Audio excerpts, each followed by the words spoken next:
મિત્રો કેમ છો મજામાં। આજના વિડીયો લેક્ચરમાં આપ સૌનું સ્વાગત છે। તો આજના વિડીયો લેક્ચરમાં આપણે ધોરણ 6 વિષય ગણિત ચેપ્ટર 7 અપૂર્ણાંક સંખ્યા વિશે આપણે અભ્યાસ કરતા હતા। તેમાં આપણે અગાઉના વિડીયો લેક્ચરમાં આપણે સ્વાધ્યાય 7.3 ના પ્રશ્ન પહેલાના એ દાખલાનો આપણે અભ્યાસ કરી ગયા હતા। તો આજના વિડીયો લેક્ચરમાં આપણે સ્વાધ્યાય 7.3 ના પ્રશ્ન પહેલાના બી દાખલાનો અભ્યાસ કરીશું। તો જોઈએ વિદ્યાર્થી મિત્રો સ્વાધ્યાય 7.3 ના પ્રશ્ન પહેલાનો બી દાખલો કે આપણને આપેલો હતો કે પહેલા તો આપેલી આકૃતિને અપૂર્ણાંકમાં દર્શાવવાનું છે અને ત્યારબાદ તે સમઅપૂર્ણાંકો છે કે નહીં તે આપણે કહેવાનું છે। તો અહીંયા જે આકૃતિઓ આપેલી છે એને આપણે પહેલા તો અપૂર્ણાંકમાં દર્શાવીએ। તો અપૂર્ણાંકમાં દર્શાવવા માટે શું આવશે સૂત્ર? તો છાંકિત ભાગની સંખ્યા છેદમાં આવશે કુલ સરખા ભાગ। તો પહેલા તો આપણે કુલ સરખા ભાગની સંખ્યા મેળવવી જોશે। તો પહેલી આકૃતિનો આપણે અભ્યાસ કરીએ તો એમાં કુલ સરખા ભાગ બરાબર કેટલી થશે? તો કુલ સરખા ભાગની સંખ્યા કેટલી છે? 1 2 3 4 5 6 7 8 9 10 11 અને 12। તો કુલ સરખા ભાગની સંખ્યા છે 12 એટલે આવશે કુલ સરખા ભાગ બરાબર 12। છેદમાં આવશે છાંકિત ભાગ એટલે કે છાંકિત એટલે કે રંગ પૂરેલા ભાગની સંખ્યા કેટલી છે? તો છાંકિત ભાગની સંખ્યા આપણે ગણીએ તો 1 2 3 અને 4 થશે। તો છાંકિત ભાગની સંખ્યા થશે 4 એટલે કે છાંકિત ભાગ બરાબર આવશે 4। તો હવે એને આપણે અપૂર્ણાંકમાં દર્શાવે તો અપૂર્ણાંકનું સૂત્ર શું આવશે? તો અપૂર્ણાંકનું સૂત્ર બરાબર આવશે છાંકિત ભાગ છેદમાં આવશે કુલ સરખા ભાગ। તો છાંકિત ભાગની સંખ્યા કેટલી છે? 4 છેદમાં આવશે કુલ સરખા ભાગ 12 એટલે આવશે 4/12। તો આ પેલી આકૃતિનું અપૂર્ણાંક સ્વરૂપ થઈ ગયું 4/12। હવે એને આપણે અતિ સંક્ષિપ્ત સ્વરૂપમાં દર્શાવે તો 4/12 બરાબર શું થશે? તો 4 × 4 અને આ થશે 4 × 3 = 12। તો 4 4 ઉપર નીચે કેન્સલ કરી નાખીએ એટલે કે દૂર કરીએ તો શું વધ્યું? તો આવશે 1/3। તો 4/12 નું અતિ સંક્ષિપ્ત સ્વરૂપ શું થશે? 1/3 થશે। ત્યારબાદ બીજી આકૃતિમાં આપણે જોઈએ તો એને આપણે અપૂર્ણાંક સ્વરૂપમાં દર્શાવે તો એમાં આવશે કુલ સરખા ભાગની સંખ્યા। તો કુલ સરખા ભાગની સંખ્યા આપણે ગણીએ તો 1 2 3 4 5 6 7 8 અને 9 એટલે કે કુલ સરખા ભાગની સંખ્યા થશે 9। બીજું આવશે છાંકિત ભાગની સંખ્યા। તો છાંકિત ભાગની સંખ્યા કેટલી છે? તો 1 2 અને 3। તો છાંકિત ભાગની સંખ્યા બરાબર આવશે 3। તો હવે અપૂર્ણાંકનું સૂત્ર લખીએ તો અપૂર્ણાંક બરાબર શું થશે? છાંકિત ભાગની સંખ્યા છેદમાં આવશે કુલ સરખા ભાગ। તો છાંકિત ભાગની સંખ્યા કેટલી છે? 3 એટલે આવશે અંશમાં 3 અને છેદમાં આવશે કુલ સરખા ભાગ। તો કુલ સરખા ભાગની સંખ્યા કેટલી છે? 9 એટલે આવશે છેદમાં 9। તો બીજી આકૃતિ છે એનું અપૂર્ણાંક સ્વરૂપ થશે 3/9। એને આપણે અતિ સંક્ષિપ્ત સ્વરૂપમાં લખીએ તો 3/9 બરાબર શું થશે? 3 × 3 અને છેદમાં આવશે 3 3 9। તો 3 3 ઉપર નીચે કેન્સલ થઈ જશે એટલે આવશે 1/3। તો 3/9 નું અતિ સંક્ષિપ્ત સ્વરૂપ શું થશે? 1/3 થશે। ત્યારબાદ ત્રીજી આકૃતિનો આપણે અભ્યાસ કરીએ તો એમાં કુલ સરખા ભાગની સંખ્યા આપણે ગણીએ તો 1 2 3 4 5 અને 6 છે એટલે કે કુલ સરખા ભાગની સંખ્યા બરાબર થશે 6। પછી આવશે છાંકિત ભાગની સંખ્યા। તો છાંકિત ભાગની સંખ્યા કેટલી છે? 1 અને 2। તો છાંકિત ભાગની સંખ્યા બરાબર થશે 2। તો હવે એને આપણે અપૂર્ણાંક સ્વરૂપમાં દર્શાવે તો અપૂર્ણાંક બરાબર શું થશે? છાંકિત ભાગની સંખ્યા છેદમાં આવશે કુલ સરખા ભાગ। તો છાંકિત ભાગની સંખ્યા કેટલી છે? તો 1 અને 2 એટલે છાંકિત ભાગની સંખ્યા બરાબર આવશે 2 એટલે આવશે અંશમાં 2 અને છેદમાં કુલ સરખા ભાગ। તો કુલ સરખા ભાગ કેટલા છે? આવશે 6 એટલે છેદમાં આવશે 6। તો ત્રીજી આકૃતિ છે એનું અપૂર્ણાંક સ્વરૂપ થશે 2/6। હવે એને આપણે અતિ સંક્ષિપ્ત સ્વરૂપમાં દર્શાવે તો અંશ અને છેદમાંથી સરખા અવયવો આપણે દૂર કરીએ તો 2/6 બરાબર શું થશે? 2 × 2 અને આ થશે 2 3 6। તો 2 2 ઉપર નીચે કેન્સલ થઈ જશે એટલે આવશે 1/3 એટલે 2/6 છે એનું અતિ સંક્ષિપ્ત સ્વરૂપ થશે 1/3। ત્યારબાદ ચોથી આકૃતિનો આપણે અભ્યાસ કરીએ તો એમાં કુલ સરખા ભાગની સંખ્યા કેટલી છે? તો 1 2 અને 3 છે એટલે કે કુલ સરખા ભાગની સંખ્યા બરાબર આવશે 3। બીજું આવશે છાંકિત ભાગની સંખ્યા। તો છાંકિત ભાગની સંખ્યા કેટલી છે? તો છાંકિત ભાગની સંખ્યા 1 છે એટલે આવશે છાંકિત ભાગ બરાબર 1। તેને આપણે અપૂર્ણાંક સ્વરૂપમાં દર્શાવે તો અપૂર્ણાંક બરાબર શું થશે? તો અપૂર્ણાંક બરાબર છાંકિત ભાગની સંખ્યા છેદમાં આવશે કુલ સરખા ભાગ। તો છાંકિત ભાગની સંખ્યા કેટલી છે? તો છાંકિત ભાગની સંખ્યા 1 છે એટલે આવશે અંશમાં 1 છેદમાં આવશે કુલ સરખા ભાગ। તો કુલ સરખા ભાગની સંખ્યા કેટલી છે? આવશે 3 એટલે આવશે 1/3। તો ત્રીજી આકૃતિનું અપૂર્ણાંક સ્વરૂપ શું થશે? ચોથી આકૃતિનું અપૂર્ણાંક સ્વરૂપ થશે 1/3। તો હવે 1/3 છે એનું અતિ સંક્ષિપ્ત સ્વરૂપ લઈએ તો 1/3 જ અતિ સંક્ષિપ્ત સ્વરૂપમાં જ છે કારણ કે ઉપર નીચે અંશ અને છેદમાં કોઈ સામાન્ય અવયવ નથી એટલે આવશે 1/3 જેનું અતિ સંક્ષિપ્ત સ્વરૂપ થશે। ત્યારબાદ પાંચમી આકૃતિનો આપણે અભ્યાસ કરીએ તો પાંચમી આકૃતિમાં સરખા ભાગની સંખ્યા આપણે ગણીએ તો સરખા ભાગની સંખ્યા કેટલી છે? તો 1 2 3 4 5 6 7 8 9 10 11 12 13 14 અને 15। તો સરખા ભાગની સંખ્યા કેટલી છે? 15 એટલે કે સરખા ભાગની સંખ્યા બરાબર આવશે 15। અને બીજું આપણે છાંકિત ભાગની સંખ્યા। તો છાંકિત ભાગની સંખ્યા આપણે ગણીએ તો 1 2 3 4 5 અને 6 છે એટલે કે છાંકિત ભાગની સંખ્યા થશે 6। તો એને આપણે અપૂર્ણાંક સ્વરૂપમાં દર્શાવે તો અપૂર્ણાંક બરાબર શું થશે? છાંકિત ભાગની સંખ્યા છેદમાં આવશે કુલ સરખા ભાગ। તો છાંકિત ભાગની સંખ્યા કેટલી છે? 6 એટલે અંશમાં આવશે 6 છેદમાં આવશે કુલ સરખા ભાગ। તો કુલ સરખા ભાગ કેટલા છે? 15 એટલે આવશે છેદમાં 15 એટલે થશે 6/15 છે એ પાંચમી આકૃતિનું અપૂર્ણાંક સ્વરૂપ થશે 6/15। હવે એને આપણે અતિસંશિત સ્વરૂપમાં દર્શાવ્યો તો અતિસંશિત સ્વરૂપમાં દર્શાવ્યો તો આ મુજબ થશે 6/15, આ થશે 3 છે અને આ થશે 3×5 = 15, તો 3 ઉપર નીચે કેન્સલ થઈ જશે એટલે વધશે 2/5, એટલે આનું 6/15 છે એનું અતિસંશિત સ્વરૂપ શું થશે તો આવશે 2/5.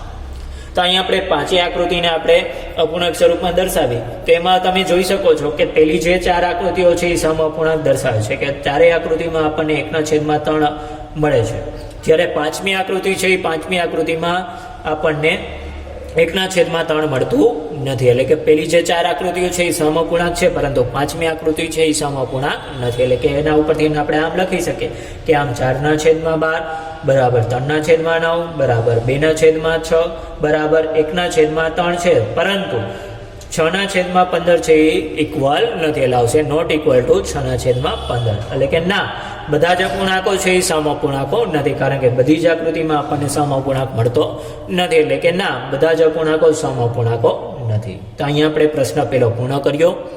હવે જોઈએ પ્રશ્ન નંબર 2. તો પ્રશ્ન નંબર 2 અહીંયા આપણને શું આપેલો છે કે અપૂર્ણાંક લખો અને દરેક હરોળની સમઅપૂર્ણાંક જોડ લખવાની છે.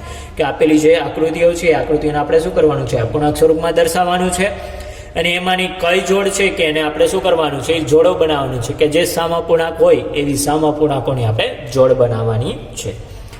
તો જોઈએ અહીં આપણે પહેલી આકૃતિ.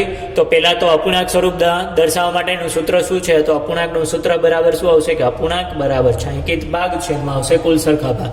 તો છાંકિત ભાગની સંખ્યા છેદમાં આવશે કુલ સરખા ભાગની સંખ્યા કરશો એટલે આપણને મળશે અપૂર્ણાંક.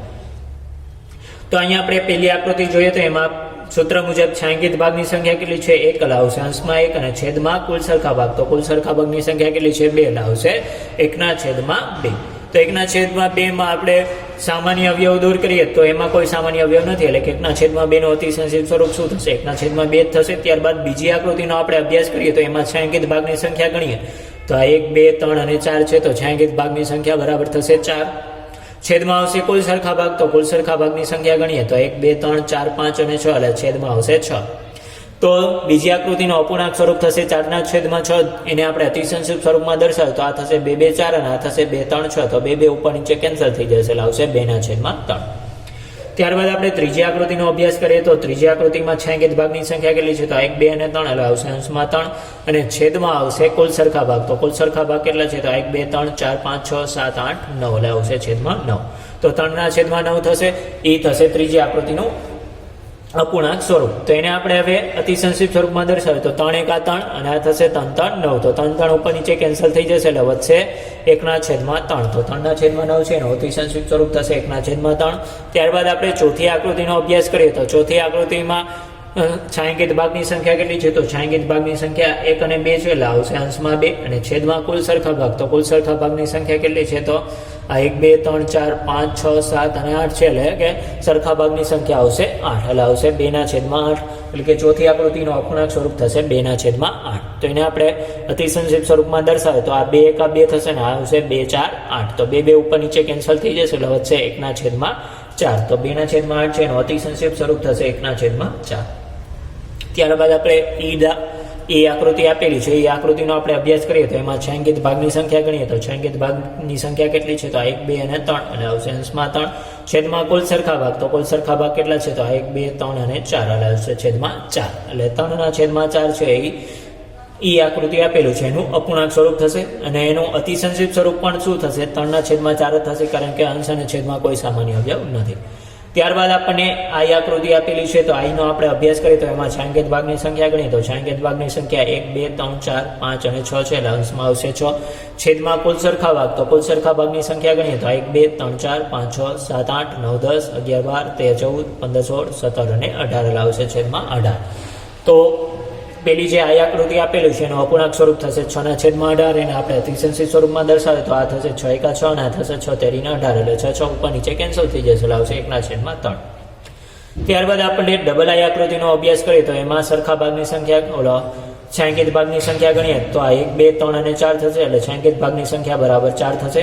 છેદમાં આવશે કુલ સરખા ભાગ. તો કુલ સરખા ભાગ કેટલા છે, તો 1, 2, 3, 4, 5, 6, 7, 8, એટલે આવશે સરખા ભાગની સંખ્યા થશે 8, એટલે આવશે છેદમાં 8.